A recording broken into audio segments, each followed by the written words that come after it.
તમારા પહેલા જ પ્રયાસ હતો भाई તમાरे सामने की गुजराती में बात करवानो धीरे धीरे सीख जाएंगे और अच्छे से ठीक है चलिए धन्यवाद સરસ સાહેબે વાત કરી માર્ગદર્શન આપ્યું આ સાહેબે જે બેંકની વાત કરી એ ખાસ ધ્યાનમાં લેવા જેવી છે કેમ કે સાહેબે કીધી કે ચાવી એ તમે જે તમને બહારથી એવો ફોન આવશે કે હું સ્ટેટ બેંક મેનેજર બોલું છું એસબીઆઈ બેંક મેનેજર બોલું છું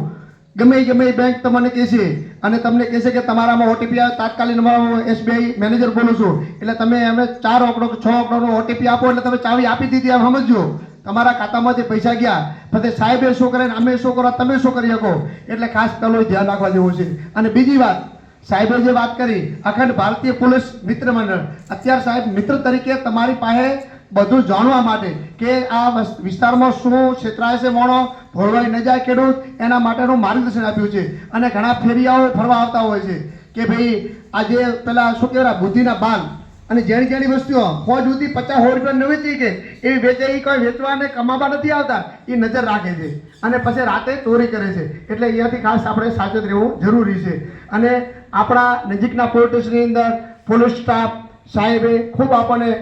વારંવાર અમને આગેવાન તરીકે ફોન કરતા રહેશે કે કોઈ તમારે કોઈ તકલીફ હોય ગામ વાસ ગામડામાં સરહદમાં અજાણો કોઈ વ્યક્તિ આવે તો એની પૂછપરછ કરો ભાઈ તમે ક્યાંના છો ક્યાંથી આવો છો એ આપણી ફરજ આવે છે સાહેબે અમને વાત કરી કે ગુજરાતની બનાસકાંઠાની અંદર 35 લાખની વસ્તી છે હવે એની અંદર કોઈ સ્ટાફ 3500-3000નો સ્ટાફ પહોંચી શકે નહીં પણ આપણે મિત્ર મંડળ તરીકે એમને સાથ આપવો ખાસ જરૂરી છે કે આપણે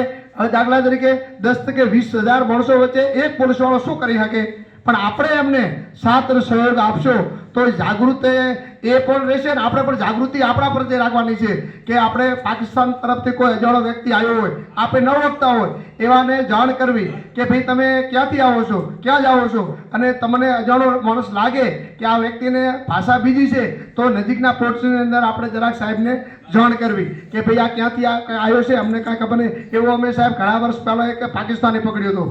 સમલી બેટમાંથી કે અમને જાણ કરી અને સમલીમાં અમારા ભાઈ પરિવાર રહેશે અડધો કે ભાઈ તમે ક્યાંથી આવો છો કે હું આવું છું એમણે કહી દીધું હું પાકિસ્તાનથી આવું છું નીકળી ગયો છું અને એમણે જે વોટ કર્યું હતું જે એની વોટની એની પાવતી એની પાસે હતી એટલે ખબર પડી કે આ પાકિસ્તાનમાંથી જ આવ્યો છે અને એવો વ્યક્તિ અમે પણ પકડ્યો હતો અને પોલીસને હવાલે કર્યો હતો એટલે આપણે જાગૃત રહેવા જેવું છે અને જાગૃત તમે રહેશો તો જ પોલીસ સ્ટાફ આપણે કંઈક નકા આપણે સાહેબે કીધું એમ પોલીસ સ્ટાફ આપણો 10નો છે અને આખા આ વાવ તાલુકામાં ગામ આવ્યા 197 પહોંચી કહેવાના જ નથી પણ આપણે એમને જાણ કરવી પડે કે ભાઈ અહીં 2 નંબરનો માલ છે ટ્રક